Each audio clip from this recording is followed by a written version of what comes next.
Greetings students, welcome to my class. Students, how are you all?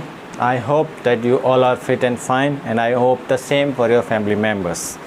Students, in the previous classes, 2 classes, we discussed about formal letters. What is the format of formal letters? What are formal letters? Whom do we write formal letters?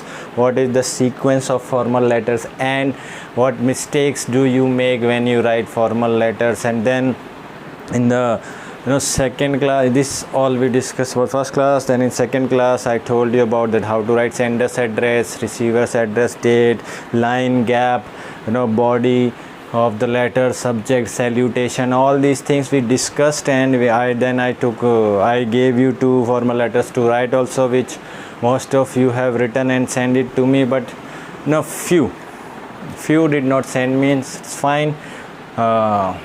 Those who are attending the classes regularly, that's well and good. Those who are not, the exams are coming, their results will tell them. So I hope now, after discussing about formal letters in the 2 consecutive classes, I hope you people have no doubts and queries in that how to write formal letters. And students, in today's class, what are we going to do?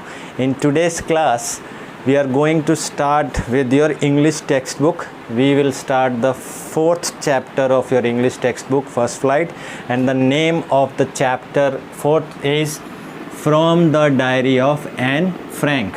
It is also written by Anne Frank. As you can see, जैसा आप लोग देख रहे हो, it is the title From the Diary of N Frank की diary से लिया गया से. It is obviously written by Anne Frank.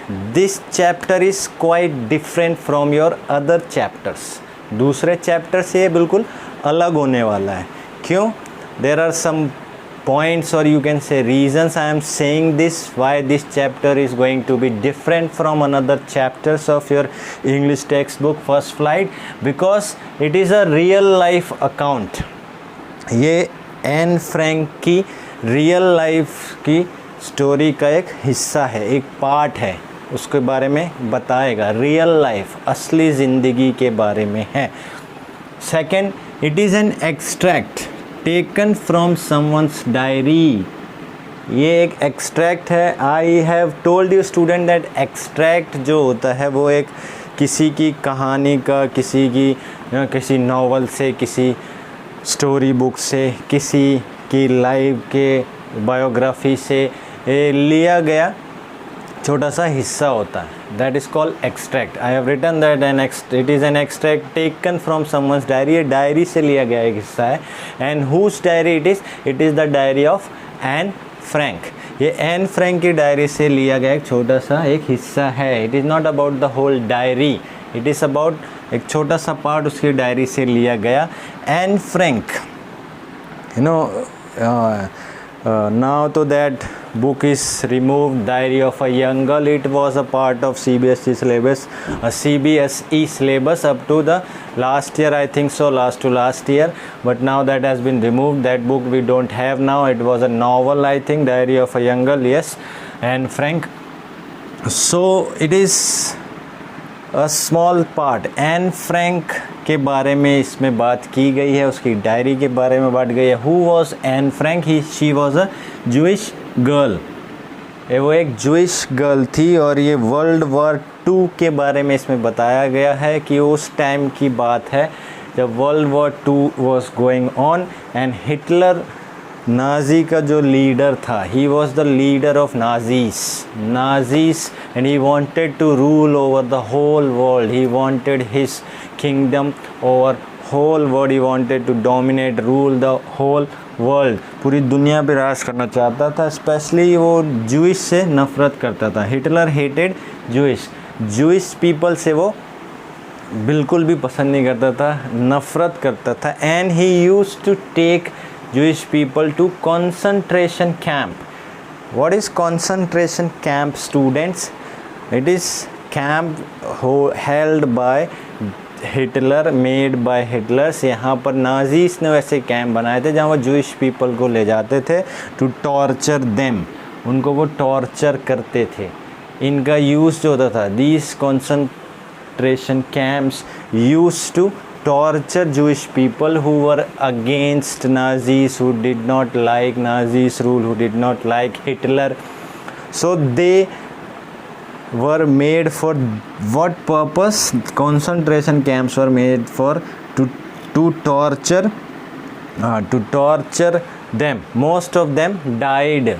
उनमें से ज़्यादा तो लोग मर ही जाते थे. That die. So in the reign of Hitler, Anne Frank family lived in Netherlands. Netherlands और Netherlands भी हम कहते हैं. उनकी फैमिली कहाँ रहती थी? हिटलर के ज़माने की बात हो रही है. 1939 to 1945 the world war continuous. If I am wrong please correct me. And उस दौर में जहाँ पर हिटलर का राज था, जर्मनाजीज ने जर्मनी जो नीदरलैंड पे कब्ज़ा कर लिया, एम्स्टर्डम पे कब्ज़ा कर लिया, बुक में भी हम पढ़ेंगे. सो वो उसकी फैमिली वहाँ रहती थी नीदरलैंड्स में. सो वो तो जब 13 साल की हुई, 13 साल की, her father gave her a diary on her 13th birthday. उसने उसके जो पिता थे उन्होंने he gave a diary to Anne Frank when she became 13 years old. When she turned 13 years old, when it was her 13th birthday, he gave her a diary. This is how she started writing her diary things. What she used to write in that diary, her daily life, whatever is happening in in her daily life, her feelings, her opinions, the surrounding, what is going on in the world, her surroundings, her feelings, her daily lives, her daily routine, the things which she was doing. So she started writing diary like this. And student, I also want to know from you all that how many of you write diaries. If you would ask me, I used to write diaries like 7-8 years ago. Then there is no specific reason that why I have left writing diary, but I have left now, don't write. So I just want to ask you that how many of you in reality do you write diaries, that what happened today, some special days you mention in that diary and all. So please answer me in the comment box. What father, and most of them died, it is written. I told you that Nazis, जो भी लोग Hitler को पसंद नहीं करते थे उसके ख़िलाफ़ आवाज़ उठाते थे, स्पेशली वहाँ पर वो उनके लिए कंसंट्रेशन कैंप बना देते थे. जूइश पीपल को बहुत ज़्यादा नफ़रत करता था और उनके लिए उसको वो कंसंट्रेशन कैंप में भेज देता था जो उसकी ग़ुलामी स्वीकार नहीं करते थे, और वहाँ पर उनको टॉर्चर किया जाता था बहुत ही बुरी तरीके से, और ज़्यादातर लोग, मोस्ट ऑफ देम, मर ही जाते थे. But father survived and got her diary and he got it published. So diary, we will read in chapter also that when the father gave diary to Anne Frank when she was only 13 years old, on her 13th birthday she started writing diary. She wrote diary for 2 years, almost 2 years, maybe more than 2 years, and finally she was discovered. जब Amsterdam चले गए, we will from Netherlands they moved to Amsterdam where and they hid there for 2 years. Then they were discovered and she was also taken in those concentration camp where she died due to typhoid. वो typhoid की वजह से वहाँ पे मरी थी, बुखार हो गया था उसको. And in those torture camp और concentration camp her father was also there he. And but जो बहुत ही थोड़े बहुत लोग बच जाते थे, उनमें से उसके फादर भी थे जो बच गए थे. और जब वो वापस आए तो वो तो मर चुकी थी, तो उनको कुछ भी नहीं मिला सिवाय उसकी डायरी के. And then he worked hard to get it published. और आप भरोसा नहीं करोगे कि this diary of a young girl, it published and it became the most read novel और most read book, read world wide, जो पूरी दुनिया में पढ़ी गई. बहुत लोगों ने पढ़ी, मूवीज़ भी बनी हैं. We will read all this things, movies भी बनी हैं. So this were the brief introduction I wanted to give you about this chapter, that it is an extract taken from Anne Frank diary. The writer, of course, author is Anne Frank because it is an extract taken from Anne Frank's diary, someone's diary. I have told you that who is this someone. who was Anne Frank. She was a Jewish girl, and we will read all about it. So students, I hope you have got a brief idea about Anne Frank. Now we will start with the chapter. I hope that you all have your English textbook with you, First Flight, and I want you to open chapter 4, page number 48, from the diary of Anne Frank. Everybody is attending, paying attention, right? Okay. So this is the 4th chapter from the diary of Anne Frank, and Anne Frank extract है ये, I have told you. Now before we go and read the chapter which starts from page number 50, we have to read this before you read, then you will get idea what I have told you. So Anneliese Marie Anne Frank, 12th June 1929. So she was born on 12th June 1929. 12 जून 1929 को पैदा हुई थी Anne Frank in the month of February, and she died March 1945. Or 1945 when she was only 15 years she completed, and she touched 16 years, she died.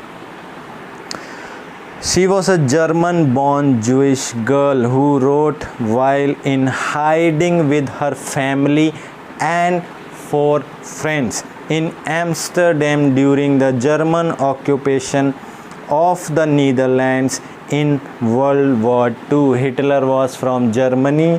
He wanted to rule over the world, so he attacked Netherlands also. It is a different country. So ये क्या बताता है कि वो कब पैदा हुई थी? 12 जून 1929 को she was born, and she was a German born Jewish girl. Germany में German born Jewish girl थी who wrote, कब उसने ये डायरी लिखी? While in hiding with her family, जब वो अपनी फैमिली के साथ and 4 friends और 4 मित्रों के साथ she was hiding in Amsterdam. Amsterdam Netherlands में ही है एक सिटी. वहाँ पर जब वो अपनी फैमिली और 4 दोस्तों के साथ छुपी हुई थी, तब उसने ये डायरी लिखना शुरू की. During the German occupation of the Netherlands in world war 2, और जर्मन ने अटैक कर दिया था नीदरलैंड पे. नीदरलैंड न्यूट्रल रोल प्ले कर रहा था, किसी की भी साइड भी नहीं था. When ever it is world war, जब भी वर्ल्ड वॉर होता है तो दुनिया 2 भागों में बढ़ जाती है. It is a common factor, है ना.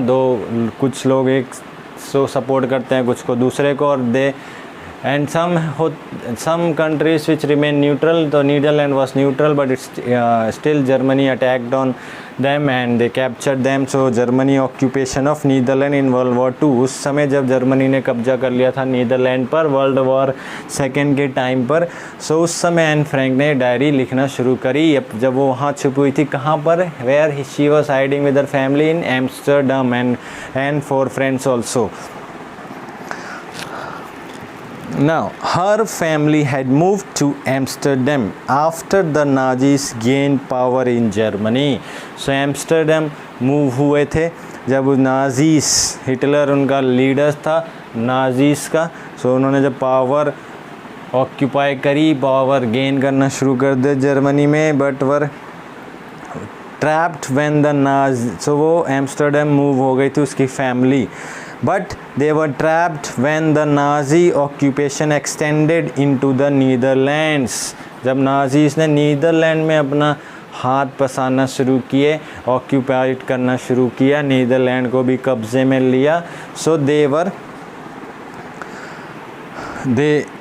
were trapped, फंस गए थे वो. as persecutions meaning students when unfair or cruel treatment over a long period of time because of race, religion or political beliefs. Nazis, the leader of Nazis were Hitler, so he wanted to rule over the world. So those Jewish people who were not with him, who were not obeying him at that point of time, who were not ready to accept their leadership, his leadership, जो तो उनके विरोध जो कर रहे थे basically, उनको वो परसिक्यूशन मतलब बहुत ही बुरा, कंसंट्रेशन कैंप में भेज दिया जाता था, टॉर्चर करने के लिए मार दिया जाता था।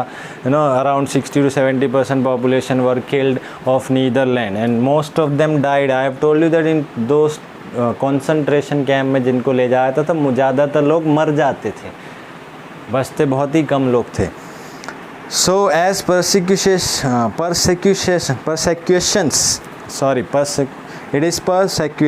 against the Jewish population increased, the family went into hiding in July 1942 in hidden rooms in her father Otto Frank's office building। और जब वहाँ पर इस तरह के टॉर्चर बढ़ने लगे, लोगों को मारा जाने लगा, नीदरलैंड की पॉपुलेशन को, Jewish people, specially Jewish people को मारा जाने लगा बिना किसी बात के, बिना किसी रीज़न के, just because Hitler hated them.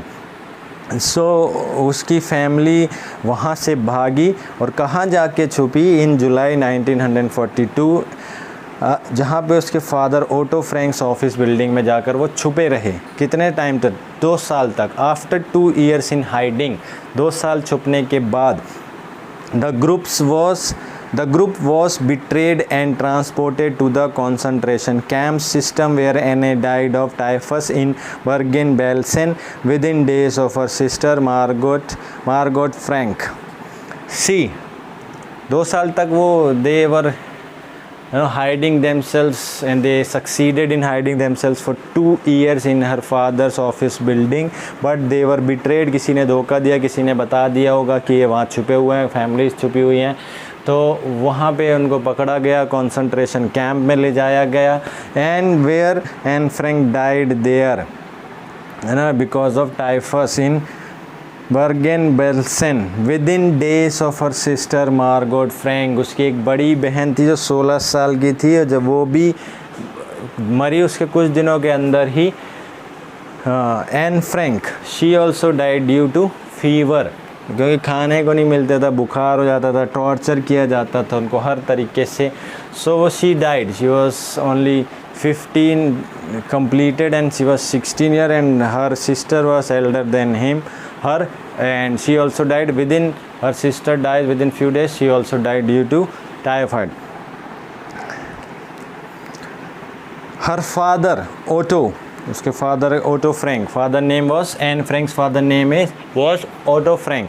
So her father Otto Frank, the only survivor of the group, returned to Amsterdam after the war ended। When the war ended in 1945 from the Tor concentration camp, जहाँ पर most of the people they die, जो मर जाते थे, they used to die because they were tortured very badly, तो मर जाते थे। उसके फादर सर्वाइव किया, उनकी फैमिली में से बहुत ही कम लोग सर्वाइव करते थे, और father also survived and he just went there to Amsterdam back after the World War end in 1945। वो अपने एम्स्टर्डम वापस गया, क्योंकि Amsterdam returned to Amsterdam after the war ended to find that her diary had been saved। क्या बचा हुआ था? N Frank की डायरी बची हुई थी। टॉर्चर कैंप में गया, सब कुछ, जब वॉर ख़त्म हो गई वो वापस जाकर उसने हिटलर को सरेंडर करना पड़ा, हिटलर मारा भी गया, तो वो वापस एम्स्टर्डम गया। वहाँ पर उसको उसके बेटी की डायरी मिली, जो उसने उसको उसके 13th बर्थडे पर दी थी। Convinced that it was a unique record, he took action to have it published in English under the name The Diary of a Young Girl। So when he got the diary of a daughter, he read it and he was convinced that it is a unique record। एक बहुत ही अद्वितीय record है, अपनी बेटे की याद है उसमें, उसने जो जो लिखा है। he took action, उसने काम किया, पूरी कोशिश की कि उसको पब्लिश कराया, टू हैव इट पब्लिश, तो उसने उसे पब्लिश कराया in English under the name and gave the name the diary of a young girl, because Anne Frank was young. She was only 13 years old when she got the diary from her father, and she wrote for 2 years, 14 up to 15 also, and that's when she died, when she completed 15 and she just touched 16 years of her life, and she died due to typhoid। So when her father was survived and returned back to Amsterdam after the World War, he got the diary. He thought it is a unique record, so let's publish it. He took actions to have published it in English and gave the name The Diary of a Young Girl, because Anne Frank was young. Of course she was young, she was only 16 years old when she died. The diary was given to Anne Frank for her 13th birthday, and chronicles here, student, means a writer record of historical events in order in which they happened. Whatever was happening, she wrote each and everything in a diary, her daily things, feelings, thoughts, happenings those were happening at that point of time. She wrote everything in record, that's called chronicles. So जो diary थी वो उसको दी गई थी उसके 13th birthday पर by her father. The events of her life from 12th June 1942 until its final entry of 1 August 1944. So she started writing diary of June 1942, 12th June, and there was a chronicle records, मतलब the sequence, the things which happened, she wrote each and everything. She wrote up to 2 years and every record as they happened of her life. It was the record of her life of 2 years from 12th June 1942 to 1 August 1944. Of course 12 June 1945, 43 and 12 June 1944, and then 1 August 1944. So 2 years, a little or more than 2 years. It was eventually translated from its original Dutch into many languages. Dutch language में से originally translated की गई थी into many other languages, English and other things also, and became one of the world's most widely read books. I told you कि ऐसी book बनी जिसको world में बहुत ज़्यादा पढ़ा गया पूरे वर्ल्ड में. There have also been several films, television and theatrical productions, and even an opera based on the diary. कई movies बनी हैं, television shows बने हैं, theatrical performance हुए हैं थिएटर में, और ओपरा भी ऑस्ट्रेलिया में जो होता है बहुत फेमस प्ले है. सो वहाँ पर भी ये इसके ऊपर मूवीज़ बनी, टेलीविज़न शोज़ बने, थिएटिकल प्रोग्राम हुए, ओपरा भी ऑर्गेनाइज्ड हुआ है बेस्ड ऑन द डायरी के ऊपर बेस्ड. सो वर्ल्ड बहुत फेमस हुई उसकी diary. Described as the work of a mature and insightful mind, the diary provides an intimate examination of daily life under Nazi occupation. So क्या describe करती है उसकी diary? As the work 13, 14, 15 years old की एक लड़की diary लिखना शुरू करती. What do you think what will be in her diary? Many of us will think that okay it was diary, she must be writing about her life, है ना. 13, 14 years के हिसाब से ही लिखेगी, जो भी लिखेगी अपने ओपिनियंस आइडियाज़ लिख रही होगी. But when people read that book the diary of a young girl, they find that it is written by a mature person. It looks like that it's somebody, किसी बड़े ने लिखी है ये, somebody who has matured, that person has written that diary. Insightful mind मिलता जब आप बढ़ते, mature and इनसे समझदारी भरा, deep understanding of the things. The diary provides an intimate, ये तो पता चलता ही, साथ ही साथ डायरी अभी हमें क्या प्रोवाइड करवाती है? An intimate examination of daily life. Intimate means बहुत ही गहरा लगाव होता है. जब intimate relation होता है ना, close, बहुत ही close relationship. तो close examination of daily life under Nazi occupation, जो नाजी ने कब्ज़ा कर लिया था नीदरलैंड पर, उसका बहुत ही ज़्यादा बारीकी से बहुत ही क्लोज एग्ज़ामिनेशन किया था डायरी में. एन फ्रैंक ने बहुत ही क्लोज उसको बहुत गहन तरीके से निरीक्षण किया, ऑब्जर्वेशन किया, उसमें वो दिखाया भी उसने. डायरी हमें वो चीज़ भी बताती है, ये भी दिखाती है कि किसी बड़े आदमी ने लिखी, जबकि उस लिखी सिर्फ 13 to 14 year old गर्ल ने, वेरी यंग गर्ल. और साथ ही साथ ये भी दिखाती है कि नाजी के जुल्म अत्याचार जो लाइफ थी, नाजी हिटलर के टाइम की जो लाइफ थी वहाँ पर 2 साल वो कैसी थी. Anne Frank has become one of the most renowned and discussed of the Holocaust victims. And Anne Frank सबसे ज़्यादा जानी मानी पहचानी जाने वाली एंड डिस्कस्ड, और जिसके ऊपर बहुत ज़्यादा डिस्कस किया गया, of the Holocaust victims, a great और कंप्लीट डिवास्टेशन और destruction.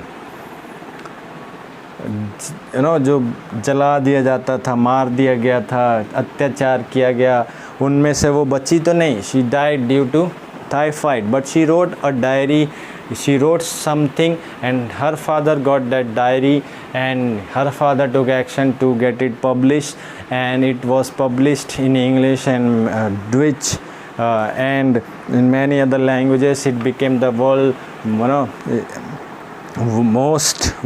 most widely read books. So सबसे ज़्यादा बुक पढ़ी जाने वाली बुक भी बनी, और सबसे ज़्यादा इसका नाम हुआ और सबसे ज़्यादा डिस्कशन किया गया एन फ्रैंक के ऊपर।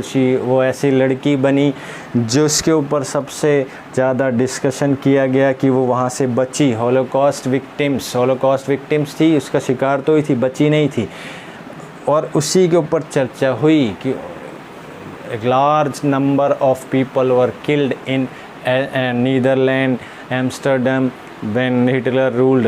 60 to 70% people of population were killed of Netherlands. It is true, you can go and find in the history books. So Anne Frank वो लड़की बनी जिसके ऊपर सबसे ज़्यादा डिस्कस किया गया, जो उसका शिकार हुई। बट उसने कुछ ऐसा लिखा, एक डायरी लिखी, जिसकी वजह से हम आज भी उसको पढ़ रहे हैं। You are in 2020 and you are reading from the diary of Anne Frank, उसके बारे में हम पढ़ रहे हैं। She did something to be recognized, to be remembered, to become famous. She never knew that she will become famous, but she wrote her diary. She never knew that मैं अपनी diary लिखूंगी और एक दिन मेरे मरने के बाद मेरे फादर को ये डायरी मिलेगी, वो उसे पब्लिश करवाएंगे, और उसके बाद इस डायरी से मैं पूरे वर्ल्ड में जानी जाऊंगी, और नाज़ीज़ के अत्याचारों के बारे में भी पता चलेगा। So diary writing is not that bad thing. After reading this you will come to know, and it can make you popular. Though she did not remain alive to see all these things, but we are reading. She died in 1945. After 75 years also we are reading about her. That is what we call name, fame, right? Now there is an activity given, you can do yourself. Second activity we will do, here are some entries from personal records. I will just tell you the answers. I woke up, first thing we will see, I woke up very late today and promptly got a scolding from mum. I can't help it. How can I miss the FIFA World Cup matches? So what is it? A diary, a journal, a log, or a memories? It is a diary.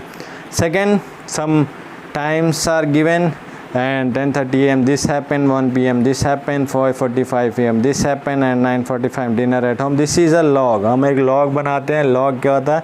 A written record of events with times and dates, usually officials. The official record here went to the office of the director, official recorder. That's why it is a log. Third one is a memoir. Memoir means, a memoir is something, a full record of a journey, a period of time, or an event written every day. The ride to Ooty was uneventful. We rested for a while every 50 kilometers or so and used the time to capture. It is a memoir. Last one is journal. This is how Raj Kapoor found me, all wet and ragged outside RK Studios. He was then looking for just someone like this for a small role in Mera Naam Joker, and he cast me on the spot. The rest, as they say, is history. So this is a journal. ये एक journal है जो एक film magazine या film newspaper में छपा होगा. That's why it is a journal. So students, I think it is enough for today.